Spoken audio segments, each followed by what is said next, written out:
especially to our instructor, Ma'am Jenny Grace. I am Irene Ugatis, your discussant for today. So in this video presentation, I'm going to continue the discussion about the Philippine Professional Standards for Teachers. So I was assigned the domain 5, so let's start. Again, I am Irene Ugatis. So now we will start the discussion about the domain 5 of the Philippine Professional Standards for Teachers. So the domain 5 is assessment and reporting. So there are 5 strands, or it is composed of 5 strands. First, we have design, selection, organization, and utilization of assessment strategies. Next, we have monitoring and evaluation of learner progress and achievement. Also, we have feedback to improve learning, and also communication of learners' needs, progress, and achievement to key stakeholders. And lastly, we have use of assessment data to enhance teaching and learning practices and programs. Now, let's discuss first the design, selection, or organization and utilization of assessment strategies.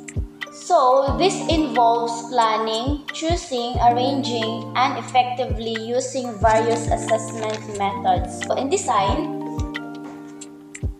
a teacher must design assessment. So, dapat si teacher is i-consider niya ang pagbuhat of formative and summative assessment to measure the progress of overall standing of her or his students.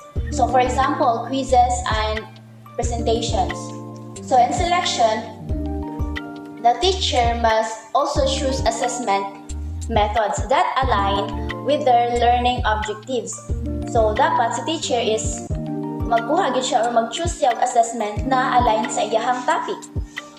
As a teacher, so if goal nimo is to assess critical thinking of your students, so pwede tagaan nimo imong students og essay questions or problem solving, but make sure that the assessments you selected will provide a comprehensive view of students' competencies.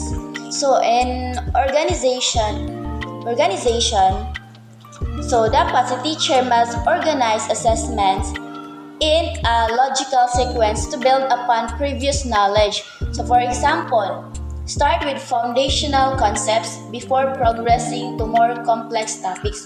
So dapat si teacher mag-start with siya sa easy nga discussion before maadog sa complex. Isod sab, so si teacher mag-una og discuss about, for example, sa multiplication, subtraction. So, di ba pinakauna is addition man yun. So, dapat si teacher mag-una gyud siya sa yun before siya maadto sa complex para ma-handle sa isa ka estudyante ang discussion. And also, para po dili siya malisudan o dili siya ma-shock nga diretso na ka og discuss sa lisod. And also, in utilization, assessment should not only measure learning but also inform teaching. So, regularly analyze assessment results to identify areas of students' strengths and weaknesses. Now, let's proceed sa number 2, which is use of assessment data to enhance teaching and learning practices and programs. So, in this strand, continuous observation and assessment of students' development over time. So, kinahanglan, we as a teachers, kinahanglan mag-observe ta sa ato ang mga estudyante kung asa ang ilang mga weaknesses and strengths. So, for example, a teacher might monitor weekly quizzes, evaluate performance in class activities, and track overall academic achievement throughout the semester. So, anong buhaton man nato nga mag-monitor sa atong mga estudyante para mahibala nato kung asa dapit sila nga area na kinahanglan pa i-improve ug asa sila nga area nga mas uptick na. Ug para mabala sa teacher ug mapangitaan niya og way or tagaan niya og another strategies ang sa ka-estudyante para ma-improve ang iyang learnings. So next we have feedback to improve learning. It providing constructive feedback to students helps them understand their strengths and weaknesses. So we as a teacher, kinahanglan maghatag gyud og feedback sa performance atong mga estudyante. para maibalan kung asa ang ilang mga strengths and weaknesses o para ma-aware po sila kung dapit nga area kinahanglan nila i-improve ilang kaugalingon. And for example, a teacher might offer specific suggestions on how student enhance their writing after reviewing an essay. So si teacher hatag siya. So another example, so naghatag ka og essay test ay mo ang estudyante. Then pag after nimo nakakita sa iyahang result sa iyahang essay is kining dili gyud siya as in very good, but ginan mo hang students very good job. So instead of saying that words ang lana pag mga so sa ilahang performance or ilahang writings. So for that, maibang ilahang learnings, so kinahanglan si teacher mag-judge kung sa ay pattern kung asa mag-payah students. So that's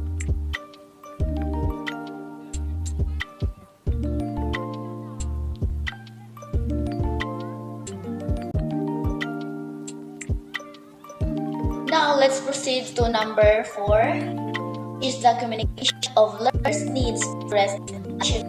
The teachers need to communicate effectively with students and be so we, as teacher, kinahanglan na atay communication between sa ato ang parents atong students or sa ilahang guardians. For example, a teacher might schedule parent-teacher conferences to discuss a student's academic performance, highlighting areas of improvement and achievements. So, di ba, nakabalo naman ta, especially during our high school days, nga na-ay GPTA meeting ang ato ang mga parents. So, unsay ginabuhat sa teachers din ha nga time. So, ang teacher, di ba, is ilahang ipakita ang mga grades, ilahang mga estudyante sa parents. Anong ilahang man ang ginabuhat kay tungod para sa parents kung unsay performance sa ilahang anak. So ilahang ipakita kung asang areas nga mas okay ang ilang anak, kung asa ang weakness sa ilang anak.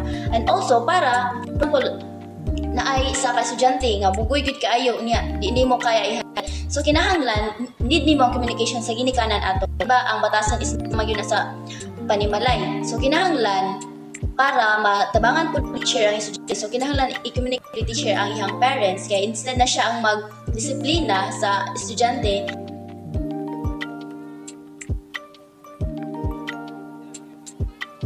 so, ana dapat ang teacher. So, kinahanglan na ay report kaya ipaabot sa ginikanan. Itas man na ni teacher ang achievements ang mga achievements and performance sa mga anak. So, isa na siya sa importante nga ginabuhat sa teacher. Kinahanglan nga na ay communication sa parents, sa iyang estudyante. Next, lastly, we have use of assessment data to enhance teaching and learning practices and programs.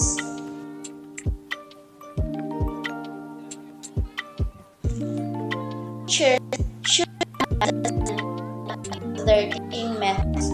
So, for example, if a class form si teacher kinahanglan mag-place assessment teaching methods. So, for example, in a particular area, a teacher just their to address challenges and improve like is nag-formula ang area. Ang results very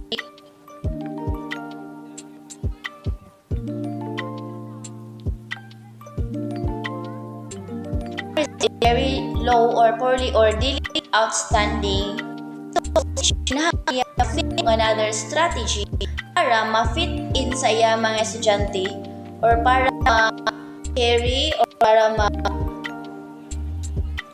ilahang ma-handle ra nila. For example, ikaw as a teacher naghatag ng assessment nagpirakasod. So, other example, ikaw as a teacher naghatag ka og assessment na grabe ra ka unya result ka so ma-in or para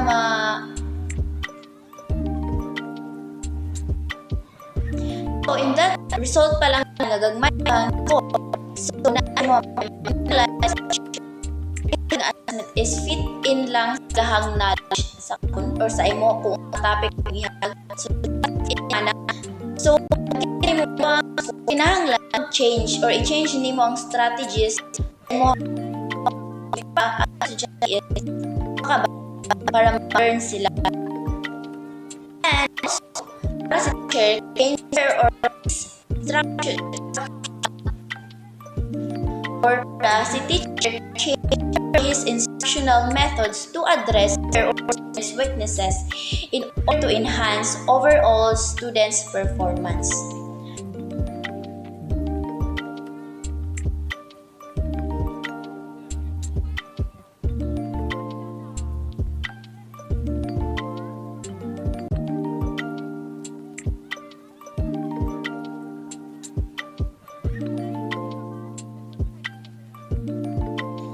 So that's all, everyone. Thank you for listening. Stay safe and God bless.